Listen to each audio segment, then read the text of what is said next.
Hi, and welcome to the show. Subscribe at kevinmd.com/podcast and get CME for this episode by clicking on the CME link in the show notes. Today, we welcome Jillian Bybee. She's a pediatric intensive care physician.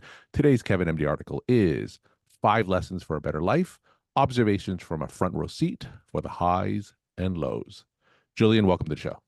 Thank you so much for having me. I'm really excited to be here. So let's start by briefly sharing your story and journey. Sure. So I told my parents I wanted to be a physician when I was 5 years old. They told me I couldn't be my pediatrician, but they told me I could be one like him. So I decided that was what I would do, and I never looked back. I never thought I would be a pediatric intensive care physician. That really came for me when I was a second year resident. I really love learning how things work, putting things together, teaching other people, and certainly in the pediatric ICU, I get to do all of those things. The way I came to be writing is, unfortunately, I experienced both burnout and depression when I was a fellow in pediatric critical care medicine, and I took a while to recover from that. I experienced another episode of burnout when I was an early career physician, and I really had to figure out a different way to do life. And as I figured that out, other people wanted to learn about it, so I sort of started teaching about it, and that was 5 years ago, and never looked back from that. All right. So before we get into that and your article as well, regarding pediatric intensive care medicine, just tell us some of the rewards and challenges of the field today. So it's a busy time. I think what we're experiencing in my hospital here in Grand Rapids, Michigan, is that our space doesn't fit all the people. So a lot more children need care. The complexity of care is going up, especially as more children are born prematurely. And so we take care of children with a lot of chronic medical issues. I think that can be both a beautiful thing because I actually get some continuity in my job, but certainly in a place where we don't always have the outcomes that we want. We deal with sometimes death of children can be a really difficult place to work. I think we'll get into it, but I wrote this article mostly because there are really great things. I get to learn to appreciate my life better because of the work that I do. I learn not to take things for granted. And so I think it's an all around great specialty. People often just see the bad parts about it. All right. So let's talk about some of those challenges in your Kevin MD article, 5 Lessons for a Better Life, Observations from a Front Row Seat for the Highs and Lows. For those who didn't get a chance to read your article, tell us what it's about. So this article was inspired by an interaction I had with a medical student. She thinks she wants to do pediatrics and then also told me that she thinks she wants to do pediatric ICU, which I think is an amazing thing to know when you're a medical student. But she came to shadow me one day when we were having a particularly hard day. We had an end of life situation happening. We had a lot of other very difficult situations happening. And she asked me to tell her about the job. Like, what's your job like? And I sort of panicked because I think when we interact with medical students, we want to give them all the good Mhm. answers.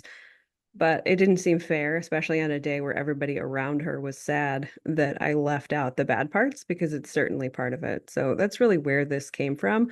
And I write my own blog, I have a podcast, and I originally thought about this article just for that audience. But I thought, I think a lot of these things are applicable to the broader medical audience, not just those of us who work in pediatric critical care medicine. So I shared it with you, and you graciously published it, and here we are.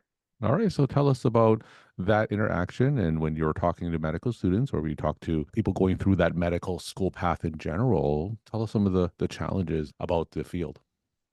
So, as I mentioned, we sometimes have end of life situations, and certainly that is less frequent than in adult medicine. So, I think it's one of the great parts is that most of our patients actually get better. Yeah. I think people think that all of our patients die, but the mortality is only 2% for all comers and PICU. So, it's not that they're dying, it's just that it is very difficult to see not only children, but also their families kind of suffering. And so one of the things I've learned is that there can be both joy and hardship at the end of life. So I've learned to see what love is through other people's eyes. I can't believe the amount of love and joy and comfort that happens between families, family friends when children are dying. And then also the fact that those people then send me letters thanking me for the care that I provide their children at that time. I think that always really strikes me. It sort of takes my breath away because I never expected to get thank you letters Mhm. when children die. And certainly it says something to be able to be there and be present with people in a way I never knew possible. It's also fun. I think pediatrics is great. All of you out there doing adult medicine are missing out because we throw birthday parties. We have child life specialists who help us. We have therapy dogs. We have a lot of fun in our unit, and not everybody gets to see that. I was talking to another guest the other day about the power of a thank you letter from a patient or their family. So go into more detail. Like you mentioned that sometimes you get thank you letters after a child passes away. Tell us your reaction, your emotions as you read a letter like that. I think it's an amazing thing. It's such a gracious thing for someone to take time out of their day to send people letters. I think the one that I got that took me the most by surprise was it was during the pandemic, and this patient that was well known to our unit had been admitted. I had never met her, and she sort of quickly progressed to a place that it was no longer a survivable condition and it wasn't in line with what her parents wanted for her. So we managed to get 12 or 13 of her family members into the hospital during the pandemic, which I think speaks to how amazing our hospital is to allow Mhm. people in at the end of life. But after that, I was experiencing the difficulty of that, but not even close to what this family is going through. And a few weeks after that, I received a letter in my mailbox, my physical mailbox at work, and it had a different physician's name on it. And I, of course, thought, oh no, what have I done? The Mhm. thing that people think. And it was from her grandpa, who is Mm. also a physician, and I didn't know that.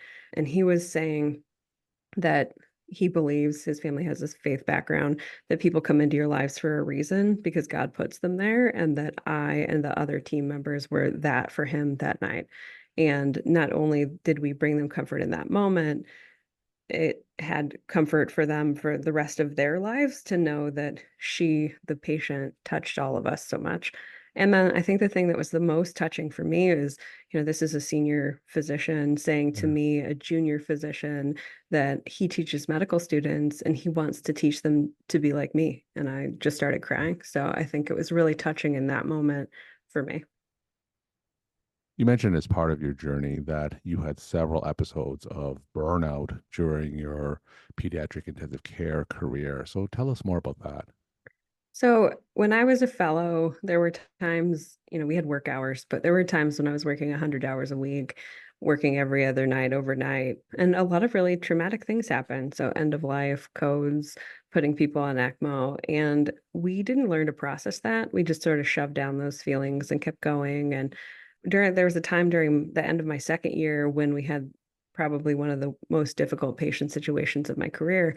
And I couldn't function afterwards. Like I could still go to work, I could take care of patients, I could get motivated for that, but I couldn't do my research anymore. I couldn't make progress on things. And it took a little while to admit it to myself, but I finally diagnosed myself with depression. And then I realized I'd also been experiencing burnout for quite a while.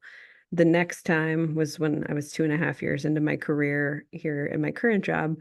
And I think the same things that I had been doing, the not processing my feelings, the overworking, the trying to do too much and sacrificing myself in the process really led to that.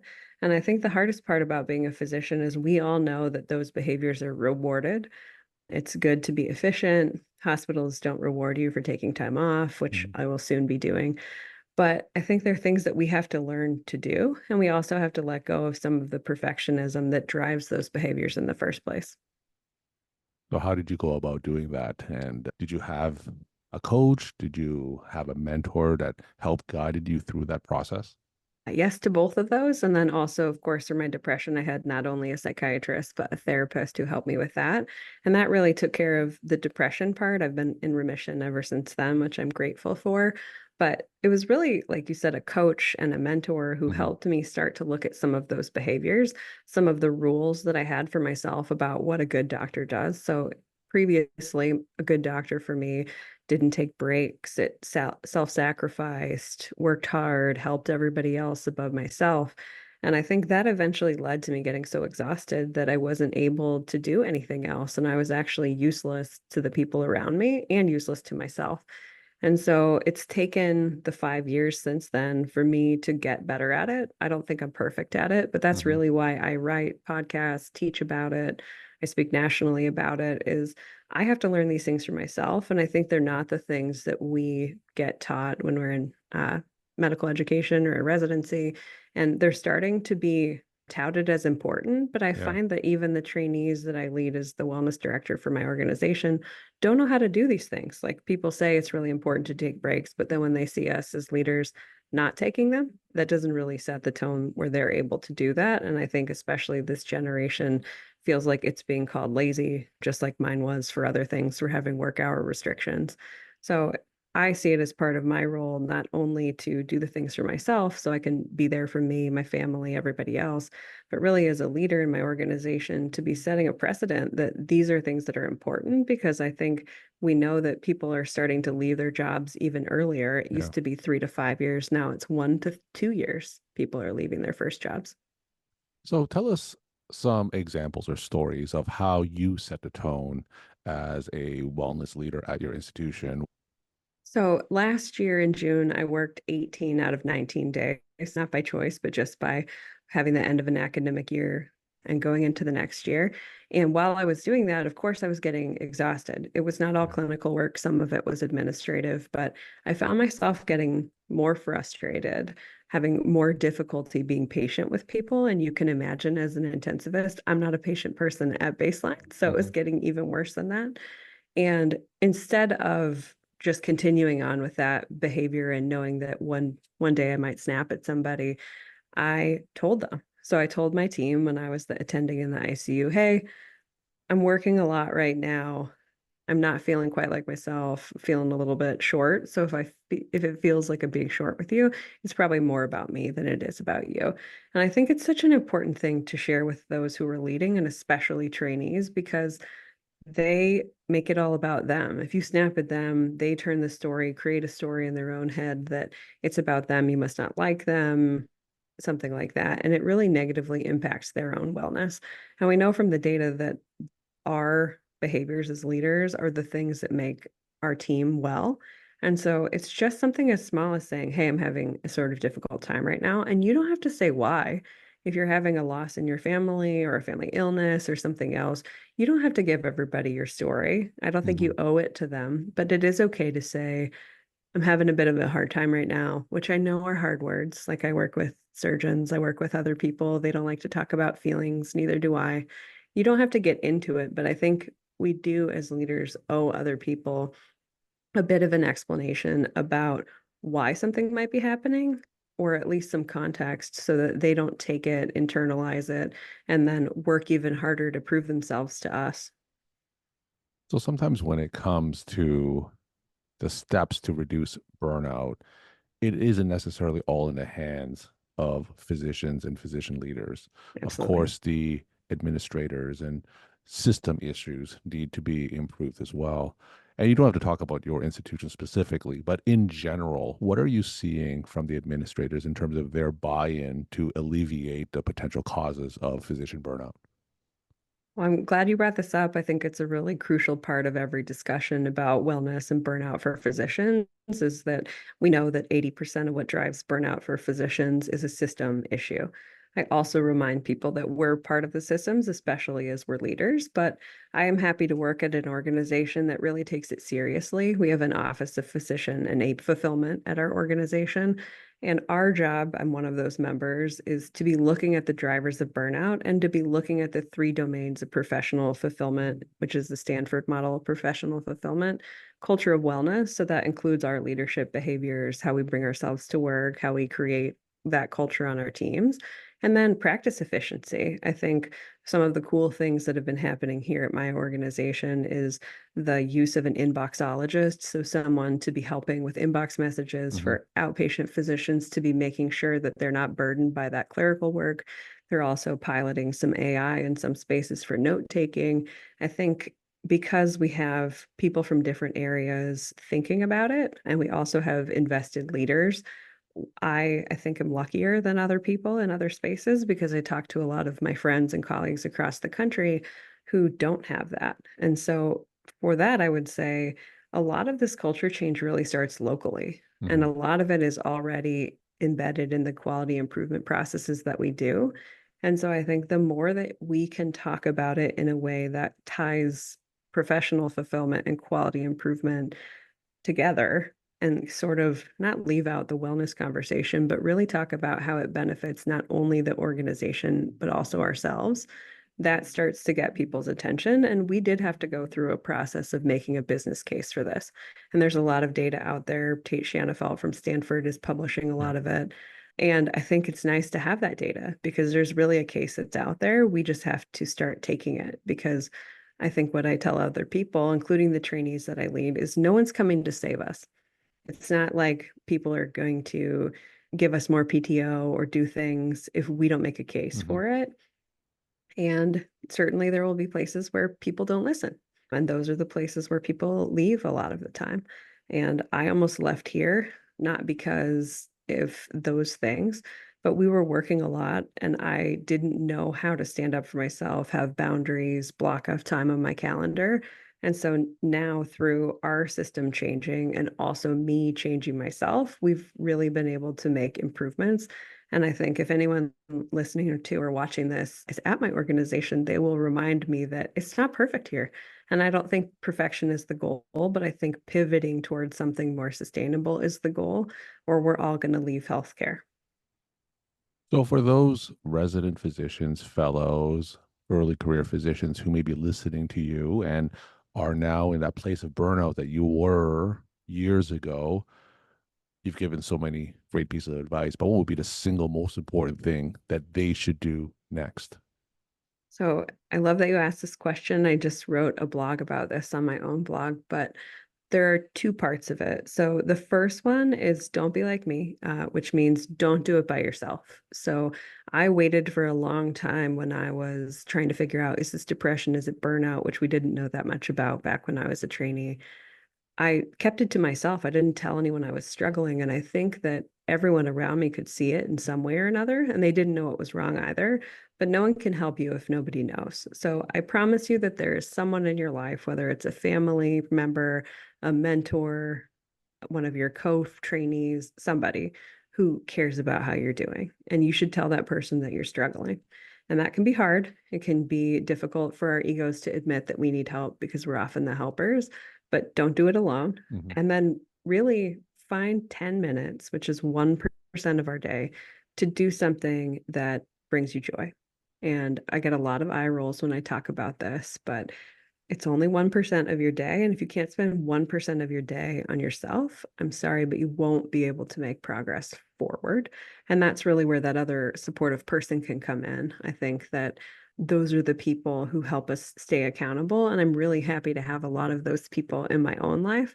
They're the people who, when we've had a death on the unit or something else that's happening, they send me a text and say, "Hey, I heard you're having a hard time, or there's hard stuff going on. Are you taking care of yourself? Do you need anything? How can I help support you?" And I think that's how we build culture one team member at a time, is by slowly accumulating those people around us. So don't do it by yourself. Take 1% of your day to do something that brings you joy. We're talking to Jillian Bybee. She's a pediatric intensive care physician. Today's Kevin MD article is 5 Lessons for a Better Life, Observations from a Front Row Seat for the Highs and Lows. Jillian, we'll end with some of your take-home messages that you want to leave with the Kevin MD audience. Yeah, I think I just said one of them. So I love that we're ending on this. But the other one is don't put off your happiness for the future, because I think a lot of us live in the land of the arrival fallacy. I'll be happy when I finish medical education or training, or when I'm an attending, or when I retire. And honestly, we miss our entire lives living for a future that never comes because we just move forward into the next thing.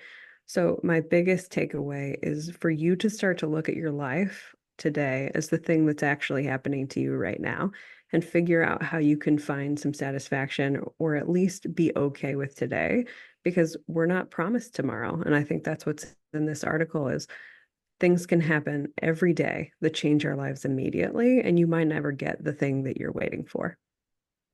Jillian, thank you so much for sharing your story, time, and insight. Thanks again for coming on the show. Thank you for having me.